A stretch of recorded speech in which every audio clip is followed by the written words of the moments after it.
do this. I was scheduled to be in Vancouver for some meetings, and so I asked my supervisors if I could do this, if I really wanted to, and fortunately they said yes, so I could be here. But and I know he really likes to hear all this stuff, so I only got one page, right? But most of the stuff you can probably find on the internet, because that's where I found it. But it just saved you some of that time of going back and going, like, who's this guy? Maybe you already looked up. But just a few things about Kent. Graduate of University of Mississippi, where he played quarterback. He's a 4-time academic All-American, so he kind of shadows that dumb jock kind of thing you might think of sometimes when you think of athletes. He's also a member of their Sports Hall of Fame, University of Mississippi. He was drafted by the St. Louis Cardinals, where he played for a couple of seasons, and then for 10 seasons he played in the Canadian Football League with Saskatchewan, BC, Toronto, and Winnipeg. I always wished he had a chance to play in Hamilton. But he's one of only 4 players in the Canadian Football League to have passed for 6,000 yards in one season. And whoa, he was right. And I played receiver, and I thought, man, I would have liked to play for him that year. When I got 3 balls. But he's a 4-time Grey Cup champion. 2 as a player with Saskatchewan and with BC, and then 2 as a coach, an assistant with Toronto in 2004, of course, then in 2007, when he was the head coach of the Saskatchewan Roughriders. And in that year, he was voted Coach of the Year. And he just now finished his 4th year with the Hamilton Tiger Cats as GM and head coach, and I've known Kent for quite a while, but this I did not know. And here's an interesting fact. Any Colombo fans out there? All right, there's 4 of us. It's a great show, but in a 1992 Colombo episode, footage of Ken Austin playing for Saskatchewan, I believe against Edmonton, was used as footage of some of the football scenes. Did you know that? Yeah, you did know that. Okay, good. But best of all, but before I do this, my wife asked me to do this because the Hamilton fans who knew I was coming, they said they couldn't really bring the Grey Cup because we're not there yet. We'll get there. But they did want to give them a cup, and they did send this cup, and I was just going to let him kind of read it, but Georgie said, "No, this is a sentiment of the Hamilton fans," and it says this: "Hey ref, check your phone. You missed a few calls."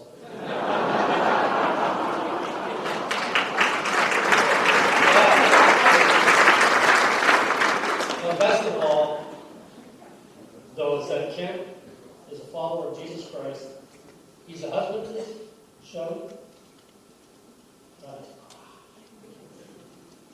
Michelle hosts the team, the wives and players' wives, coaches' wives, Bible study at her place, so she's invested. Father to Kendall, Cassidy, Wesley, there he is, all right, Wesley is here, and grandfather to Alana and Bo. So please join me in welcoming player, coach, actor, husband, father, and grandfather, and my friend Kent Austin.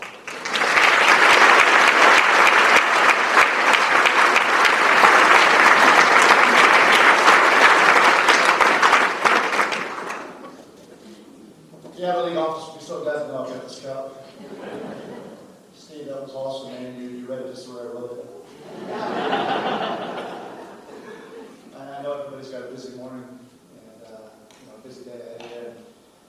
I was told that I only had an hour to talk, so I'll try to get it in. I want to thank everybody for being here. And I was asked before I came in here, what feel ready to speak, and quite frankly, I just feel real humble.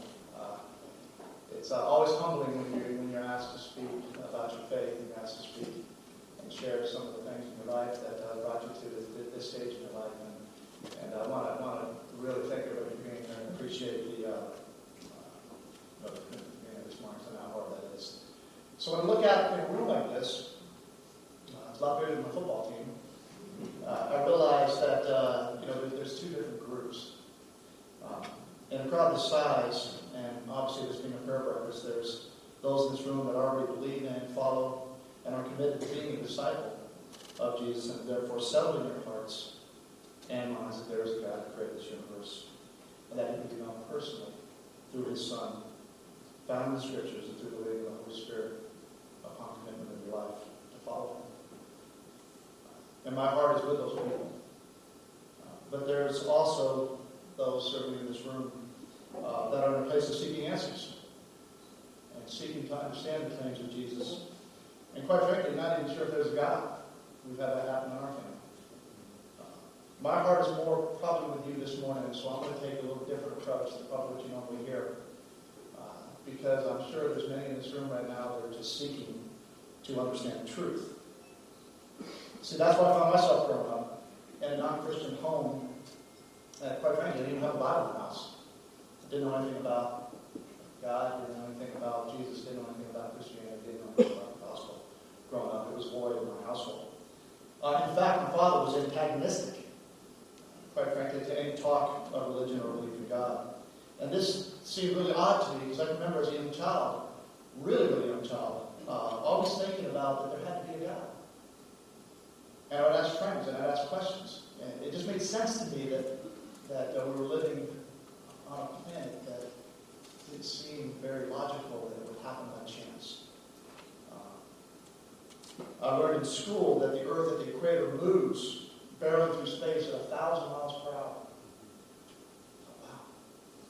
And we're traveling around the sun in an elliptical orbit at 67,000 miles per hour. And I thought to myself as a kid, how can that possibly be that we find ourselves on Earth traveling through space that far, that fast? And it just happened. So I brought forth a few questions to my parents, only to have them dismissed, quite frankly, the child's fanciful thoughts. But this dismissal was bolstered by a society and educational system, quite frankly, that taught secularism and materialism. We were taught that the universe itself was eternal, a universe that had always existed, and therefore all matter, energy, and even time and space itself were eternal, thereby eliminating the need for a creator. Effectively brainwashing all of us to this nonsensical worldview. Although I did not know God, it didn't matter. It didn't stop me from seeking and asking questions and searching for the truth. Something, quite frankly, was driving me to understand, and probably a little bit of a stubborn truth that my family will attest to. I asked myself, why do I exist? And quite frankly, why does anything exist instead of just nothing? Instead of just nothingness. Didn't make sense. So for those of you in the audience that are not sure, even if there is a God that created the universe, let me share a few insights just to put this to rest. So I hope your brains are open. You can follow real quick. Everybody's awake. So I want to speak directly to that when I'm told that way. As Professor John Lennox, University of Oxford Mathematician, puts it, a guy that's been very influential in my life, you must believe in one of two worldviews. The first worldview says that in the beginning was mass, energy, the particles, and that everything else came from this, and that mind is a derivative. The second worldview states that mind is primary, and that mass energy is therefore the derivative. But see, there's a problem with the first worldview, you materialists out in this audience. The laws of the universe, where I was, by the way, the laws of the universe can explain in great detail the phenomena we see in our world. But see, they're unable to create these phenomena. See, they're not an agent that does something. They only explain in great detail, quite frankly, typically through mathematical equations, what we see, and they model it very well.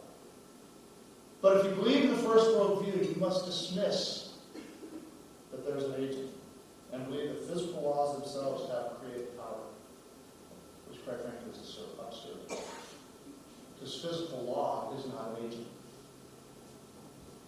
They can't cause anything to happen. I understood that as a young man. See, let me give you an example. See, Wes is over there in the sun. We grew up playing football together. Got rugby ball skills all the way. See, the laws of physics, so you never carry a football from my hand to an open receiver. Oh, quite frankly, I probably wish that I had in many cases. Side note, it needed an agent. It needed me to throw the football. The laws of physics can explain its trajectory, how tight the spiral is, how well it cuts through the air, even the speed of the ball as it goes from point A to point B. But it didn't cause that to happen. As Sir Arthur Eddington rightly stated, quote, the beginning of the universe seems to present insufferable difficulties, unless we agree to look on it as strictly supernatural. So in the first worldview, scientists believed that the universe had always existed, that matter and energy was infinite and eternal, the so-called steady-state model. But I know many of you in this room probably not. However, it's clear through the evidence that there has to be an uncaused cause for the universe, or there would be literally nothing at all in existence. The steady-state model has been disproven because of scientific evidence, which points to the fact that the universe had a beginning, proven by the expanding universe at one level, background radiation, which is quite frankly the death blow of materialists, a relative abundance of light elements, and even time and space themselves had a beginning of the Big Bang. Materialists find themselves in the problem of the first world view. As Fred Hoyle, the Cambridge astronomer, pointed out, the Big Bang Theory requires the creation of the universe from nothing. This means you must now believe, if you hold the first world view, that the universe came from nothing and by nothing, which is preposterous. In the second world view, we see a very simple and straightforward logic. One, whatever begins to exist has a cause. Two, the universe began to exist. Three, therefore, the universe has a cause. So we must now ask ourselves a question: what is the cause? See, the cause, as many in this room know, must be immaterial and not bounded by space and time. It must be beyond space and time. Remember, something can't come from nothing. Unless that something is eternal and timeless. Therefore, eliminating the first problem. It doesn't quite require a cause because God is uncaused and eternal. He is, quite frankly, self-existent. Another problem with materialists is the fact that science has now proven that the universe is so finely tuned that the probability of even life in the universe or the universe itself is mathematically impossible. Let me give you a couple quick examples. Follow me, keep your brains open. The fine-tuning of the cosmological constant is tuned to, listen now, is tuned to 1 part in 10 to the 120th decimal place. That is not an accident, folks. You have to be silly to believe that. To say it a different way, it is tuned to 1 part in a trillion.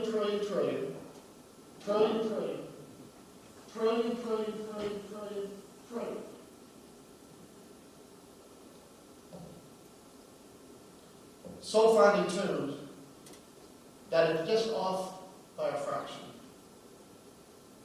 the universe wouldn't exist. Let me give you another quick example.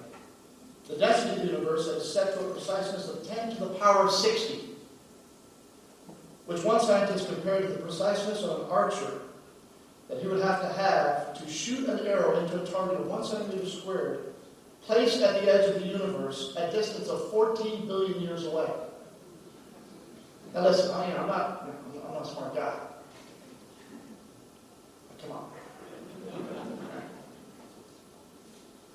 Therefore, there has to be a mind that created the universe. And I propose this could only be God, the mind of God. Making the primitive theory of today in science the theory of intelligent design. Paul Davies, the British astrophysicist, said, quote, there is to be powerful evidence that there is something going on behind it all. It seems as though somebody has fine-tuned nature's numbers to make the universe. The impression of design is overwhelming. I won't even get into evolution theory and how that has been obliterated through scientific investigation, but you're welcome to contact me and I'll send you the research. kaustin@typecast.com. Okay, now I lied. I'm going to give you one example. Stay with me. Dr. Warner Gray, the famous information specialist, wrote a book called In the Beginning Was Information, great book. In it he states that, quote, a code system is always a result of a mental process. It requires an intelligent origin or inventor. It should be emphasized that matter as such is unable to generate any code. All experiences indicate that a thinking being voluntarily exercising his own free will, cognition, and creativity is required. There is no known law of nature, no known process, and no known sequence of events which can cause information to originate by itself in matter. End quote. Michio Kaku, a highly respected American theoretical physicist and co-founder of string theory, wrote a book called Hyperspace. Get it, it's a great book. Through his own research, has recently stated, and this is recent, within a year, a complete atheist has recently stated through his own testing, I have concluded that we are in a world made by rules, created by an intelligence. Isaac Newton was way ahead of him. Famous scientist a long time ago once stated, quote, this most beautiful system of the sun, planets, and comets could only proceed from the counsel of dominion of an intelligent and powerful being. You see, when you look at this building, those of you sitting in this room, why do you wonder if there's a building? And we look at paintings, my son's an artist. When I look at his paintings and his drawings, you see, I don't wonder if there was a painter or a drawer. I know it came from my son. So why do you ask if there's a creator when you look at what's around you? See, Romans 1:20 says, for his invisible attributes, namely his eternal power and divine nature, have been clearly perceived, ever since the creation of the world, in the things that have been made. So they are without excuse. So although we can't prove the existence of God per se, we have shown that the evidence clearly supports that there is a creator. It is the most rational and logical conclusion for those of you that doubt in this room. But the thing that strikes me, and that I understood as a young man, is that if there is a creator, wouldn't it make sense for the creator to know us? And to personally know us, and for us to personally get to know him? It wouldn't make any sense that I would have a son like Wes and pass him aside and go, off you go. You're on your own. Go make it work. And this was the next step in my pursuit of truth, coming face to face with the claims of Jesus Christ. I transferred high schools in the 10th grade and attended a Christian academy. It was there that I was confronted with the gospel of Jesus and his claims that he was God. So, wired to investigate as I was, I started to look into these claims. And the quickest and easiest way to look into it was to understand that there were prophecies concerning him. So I went on a journey of trying to understand what is the probabilities of Jesus fulfilling the prophecies. A number of years ago, Peter W. Stoner and Robert C. Newman wrote a book called Science Speaks. The book was based on the science of probability and vouched for by the American Scientific Affiliation. It set out the odds of any one man in all of history fulfilling even only 8 of the 60 major prophecies and the 270 ramifications fulfilled by the life of Jesus Christ. The probability that Jesus of Nazareth could have fulfilled even 8 such prophecies would be 1 in 10 to the 17th power. Stoner claims that many silver dollars would be enough to cover the face of the entire state of Texas 2 feet deep. Who in his right mind would suppose that a blindfolded man heading out of Dallas by foot in any direction would be able, on his very first attempt, to pick up one specifically marked silver dollar out of 100 quadrillion? But see, there's something still eating away at me. And that was the memory of a child that thought of God without any influence by anybody around him. And the pursuit of that. And I came to the realization that something had to be influencing me. And I finally had to open myself up to the possibility that that was actually God wooing me back to Him. God choosing us. See, it made sense to me if we were created that our Creator would want to know us. And likewise, He'd want us to know Him. I now know that it was the grace of God that brought me to the school where I encountered individuals that authentically loved God and were different, and showed me that fact, and showed me that, in fact, my thoughts and my instincts were correct. And when I asked these individuals what made them different, the answer was always the same: their love for Jesus and God the Father. I asked them, you can know God through Jesus? They said, yes, God's plan was to reconcile you with Him through His Son Jesus. And you can have actually a relationship through Him, who is the perfect embodiment of God. God in the flesh. And you can know God through this relationship by studying His life and ministry when you're still on earth, and through the power of the Holy Spirit connecting with your spirit, creating a real and authentic relationship. See, in John 17:3 it says, and this is eternal life, that they know you, the only true God, and Jesus Christ, whom you have sent.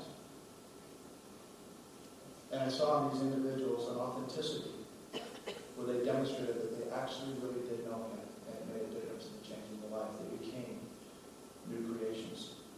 Jesus said in John 14:6-10, as it was already read, I am the way, the truth, and the life, and no one comes to the Father except through me. If you had known me, you would have known my Father also. From now on, you know Him and have seen Him. Philip said to Him, Lord, show us the Father, and it will be good enough for us. Jesus said to him, have I been with you so long, and you still do not know me, Philip? Whoever has seen me has seen the Father. How can you say, show us the Father? Do you not believe that I am in the Father, and the Father is in me? See, it made sense for the first time in my life. It all came together.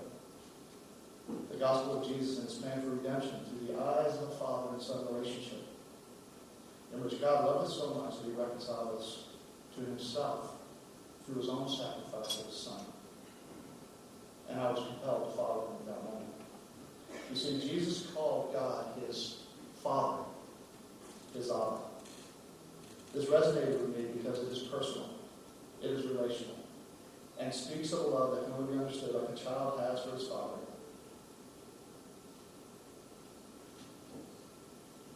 And the Father has for his child.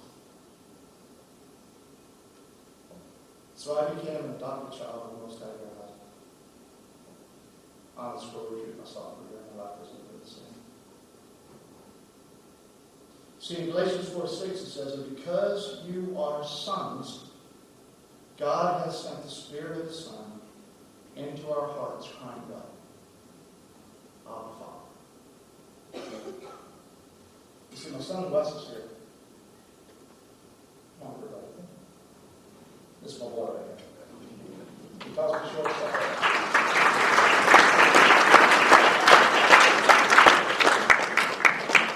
He's looking down at me, I was still wrong.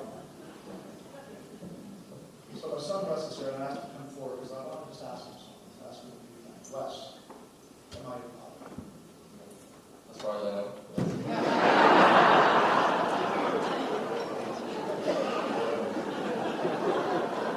Well, you do look exactly like your mom. How do you know I'm father?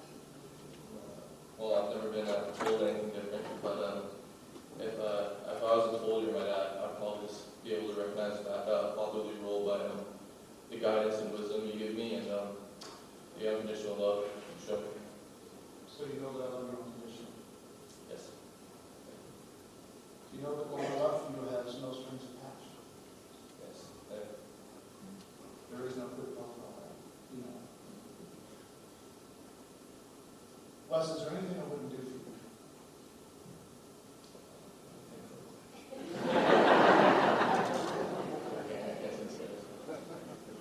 Wes, do you know that I really want the best for you? Yeah. Wes, do you know that I would never lead you towards error and mistakes? And that I only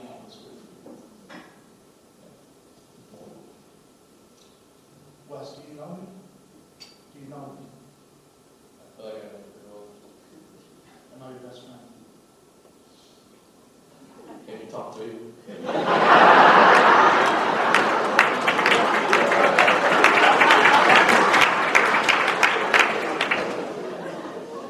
All good humor is rooted in truth. Wes, I got one last question for you. But this is really, really, really important. All seriousness. Wes, do you believe that I would die for you? I do. Thanks. Love you.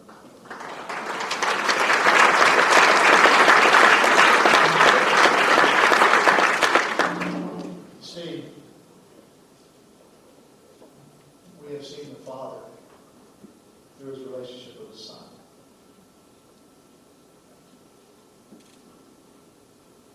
Such a simple picture to understand the love of God seen through the eyes of a child and his father and the father and his love back to his child. It's not that hard to understand. How great is our God that breathed the stars into existence. But how awesome is it to know that he loves us, he knows us, he wants us to love him and know him in return. He wants us to know that love that passes and surpasses all understanding. May God bless everybody in this room.